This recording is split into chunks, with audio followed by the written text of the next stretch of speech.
Guess who's back to blow your mind? Oh. But let me warn you one last time. Yeah. Yes. Guess who's back to change your life? But it's not gonna be just fun. Swim bait. Right down the pipe. Nice musky. Light it up, then I'll burn it down. I'm gonna make you feel like you're Let it go down. Give it a rip. He's got it. Oh no! Oh. Kill it. Stop it. Stop. Stop. Stop. Stop. Stop. He's coming back. He's coming back. Oh my God. Yes! I have always tried to be nice. I said right back, I've tried to be quiet. But I can only take so much. Then I Just keep tight. That's such an adrenaline rush, isn't it? So fun.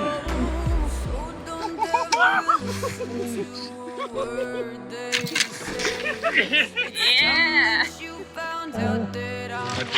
Yep, there he is. Swim bait again. Yeah, buddy. Yeah, buddy. Well, that's pretty fun.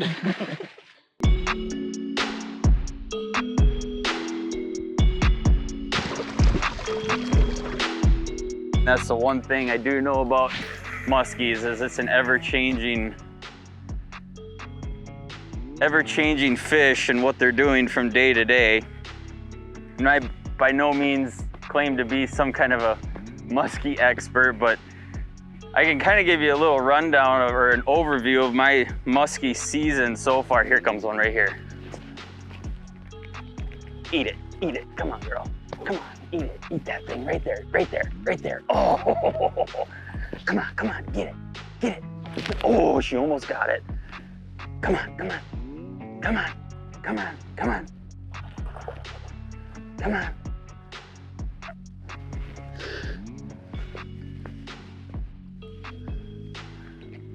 Oh.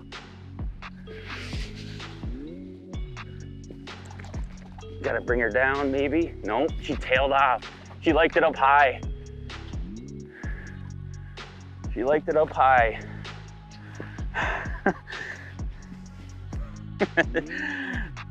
This bait has been pretty fun so far this year for us. We've had a number of fish catches on this bait. This happens to be a Savage Gear bait, and it is a fairly newer bait. At the time this video was shot, this is still kind of in its fine-tuning process, but there's a magnet harness here, and it's a 2-hooker. Obviously it has a swivel up in the front here, so when you do hook a fish and they tend to spin, you know, they lose a lot of leverage on the bait, which a lot of times helps get that fish to the boat. That fish nipped, and we were so close, as you can see. This bait has been doing some work for sure. This one has actually caught some fish. You can see it's a little tore up, but I have baits that are totally shredded. That bait's done from this summer. There's a mystique about muskies it's undeniable. Once you get the muskie bug, it's an interesting fish to target. It's one of the more exciting fish to target, one of the harder fish to catch. Whether it's their attitude and the day by day, you know, they can be real finicky. Some days they like to just chase. Some days they don't like to bite at all. So it's just, you just have to go. You know, you can see the moon kind of back behind me here. The moon set is gonna be in the next half an hour or so, hour maybe. 45 minutes. I kind of keep one eye on that. I'm not a huge like barometric pressure guy or whatever, but there are musky guys that are majorly into all of that. And I'm sure there's something to it. As a matter, I know there's something to it. If you look back some of the fish that we've caught this summer and you go back and look, okay, what was the moon doing when we caught this fish? What time we caught it? You know, take a picture of it, look at what time it was on your phone, all that. You will start to build a correlation between when that moon was setting, when it was rising, when it was underfoot, overhead, sunset, sunrise, all those different aspects. But keep a little bit of an eye on that. You know, we had an experience this summer. My wife and I were out on the 4th of July. Couldn't tell you what the deal was with it, but the lake was incredibly active with people. Boats, jet skis, pontoons, just everything. And the muskies were just up, and we could see them with LiveScope. To learn where these fish hang out and what they do, sometimes there's to me, there's no rhyme or reason to it, but I'm sure there is, whether it's suspended bait out over the basin.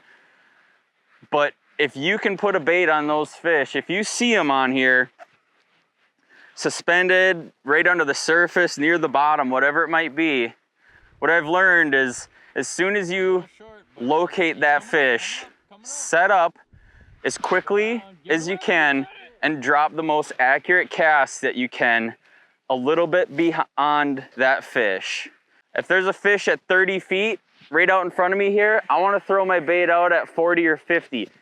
Get it down to his depth or below. Sometimes it doesn't always, it's a lot easier said than done. It takes practice, I'll say that. It's not like you go out with LiveScope and all of a sudden muskies start jumping in your boat. It's not at all like that, I can assure you. It takes a lot of practice and it takes a lot of messing up, because you can, as easy as sometimes this can be, it takes a number of fish to learn and get to the point of being efficient with this. Having boat control is a huge thing. But once you start building all that muscle memory, you have a rod and a reel, you have a trolling motor. My foot is working the trolling motor. I want to stay on the fish once it's 30, 40, 50, 60 feet out. I like to try and hit those fish at about 60 to 80 feet, throw a cast out about 100 feet. That way the presence of the boat, the electronics presence, all of it is just the further away that you can be from that fish, the more likely that fish is unaware of your presence, the more likely that fish is going to bite. This is a total personal preference thing, but for me, these are kind of the baits that I like to start off the day with. We'll start with a bucktail, a topwater, and then a swim bait. And then from there, we'll kind of break off and you know, let the fish kind of tell you what's going on. Bucktail, great musky bait, always has been, always will be. This one happens to be a bucktail from Thousand Lakes. It's actually a custom-made bucktail. And then the 90-degree bend in the shaft up here. That's kind of an interesting point of reference here. This keeps the bucktail from actually turning.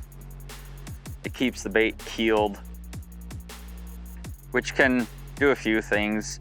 Eliminate some line twist, but typically you'd run a barrel swivel with this, and that would help. All metal, no plastic in here. Colors, you know, again, kind of a personal preference thing.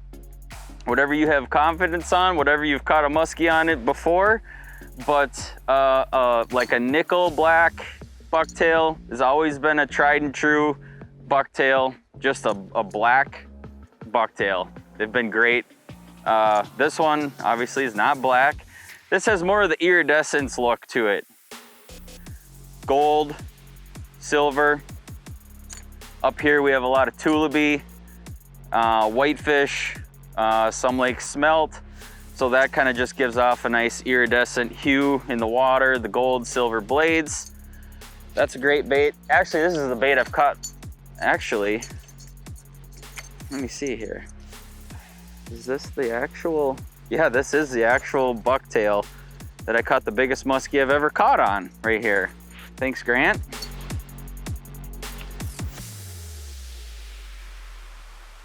And then some form of topwater, of course. Topwater is always a pretty good bait for muskies. We've had a lot of luck fishing topwaters on the river.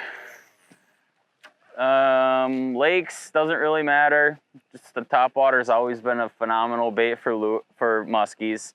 Whether it's a walking bait or a prop bait or a buzz bait, whatever it might be, many different kinds of baits to choose from in the topwater category.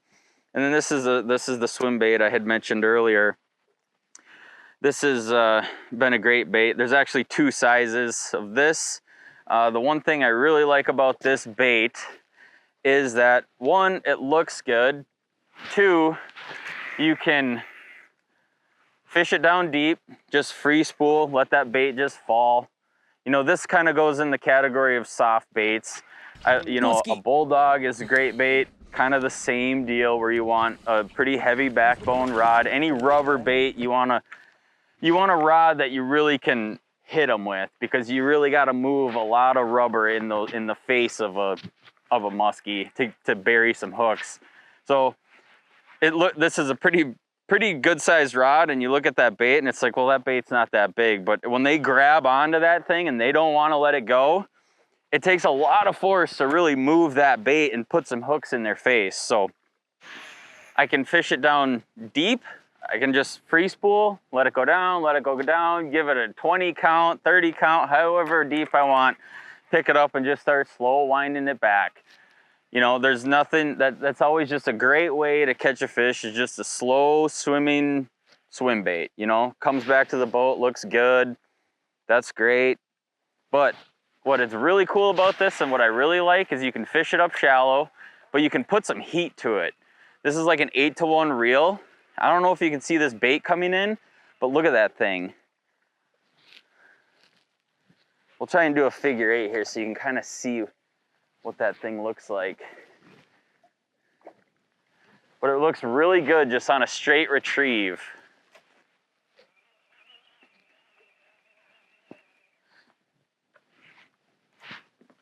The tail kind of spins more than it kicks. And then once you put some speed on it, the bait goes like this. So it's really kind of a unique action. And in that you can put some serious heat to a swim bait.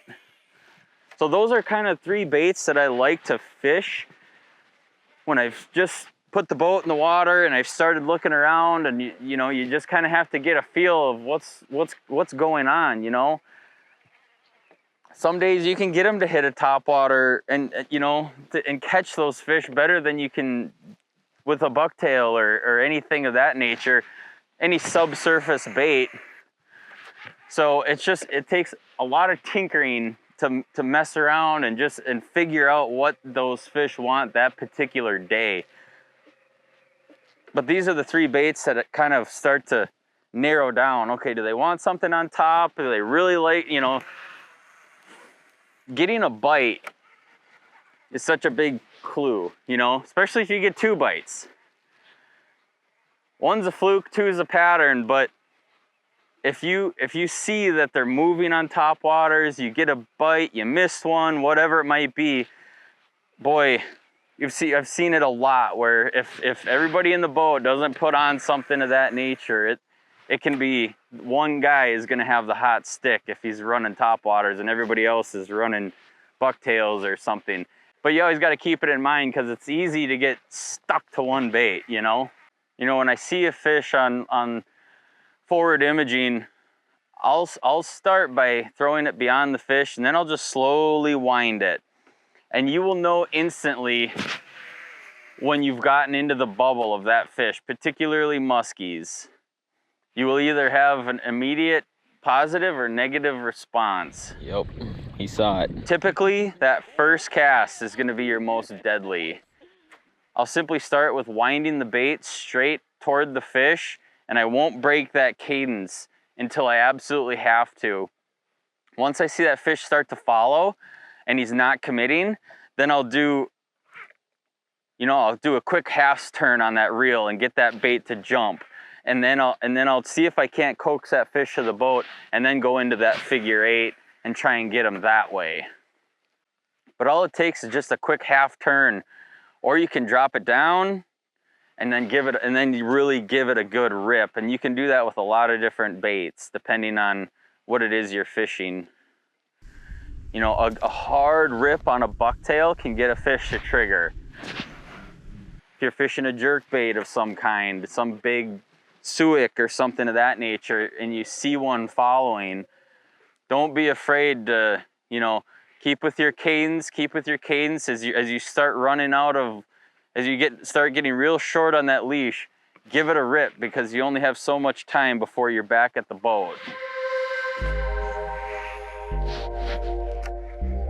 Gear wise, there's a ton of gear on the market as far as musky stuff goes, you know, and there's a lot of boutique type rod companies, you know, reels.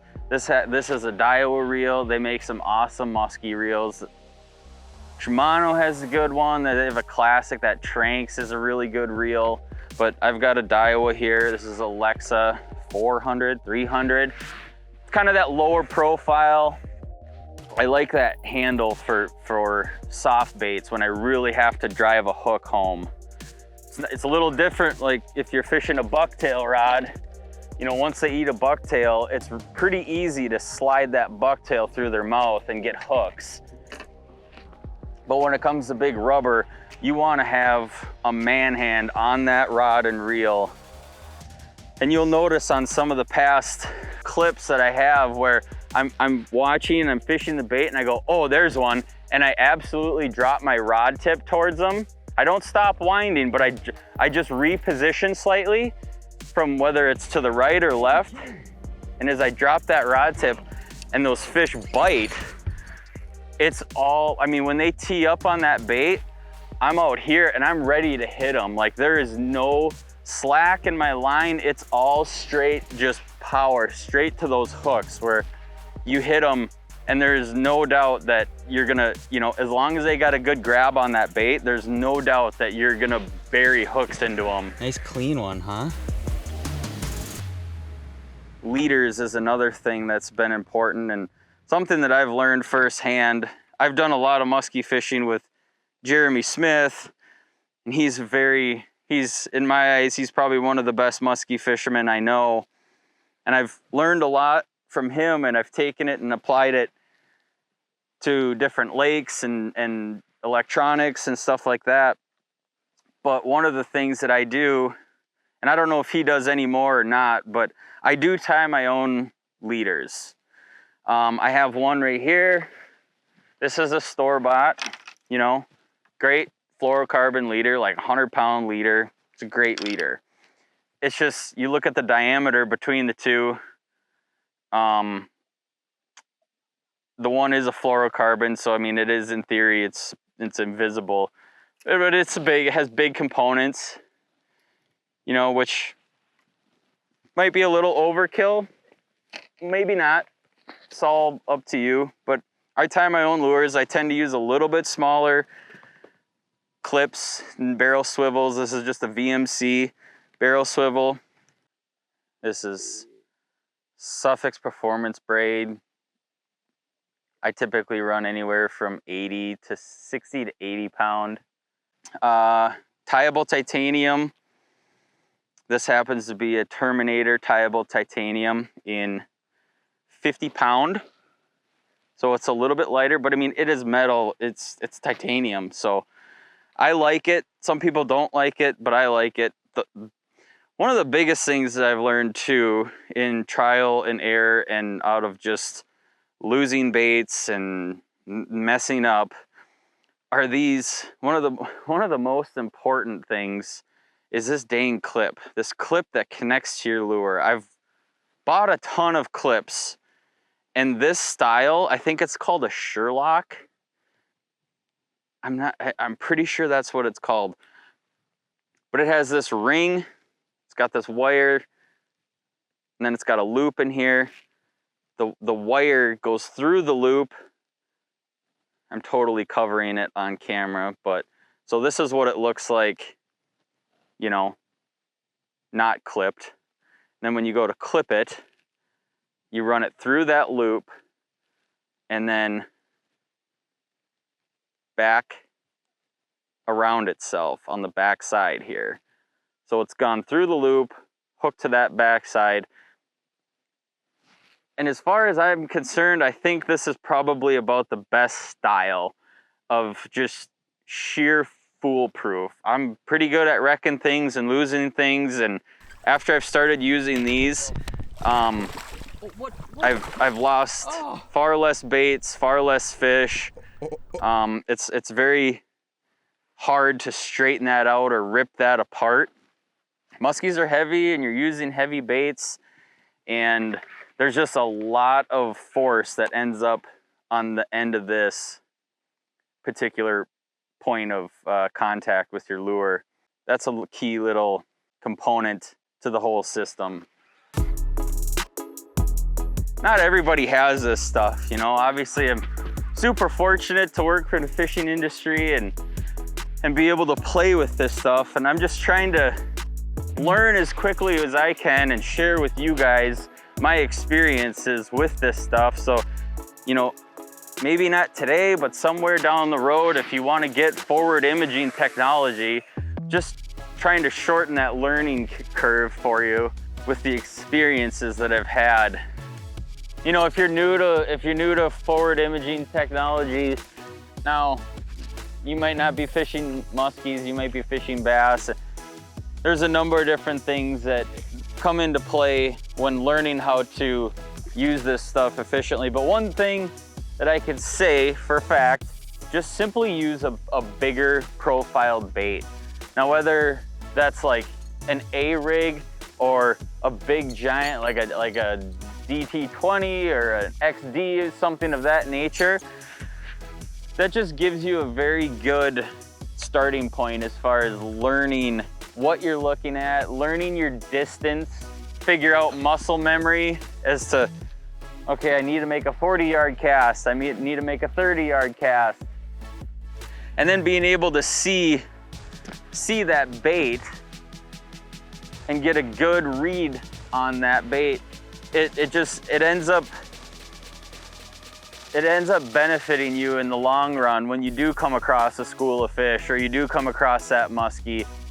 You don't really want to start with trying to look at little crappie baits. I mean, you can certainly start on the very opposite end of the spectrum and go real teeny tiny, because then once you do that, seeing a big bait, it's going to be a piece of cake. But if you just want to start making long casts and trying to figure out what you need to do as far as dialing in sensitivity, contrast, whatever it might be to get a good readout on your bait, I would just stick with a big bait for starters. Get that dialed in and then start to refine it.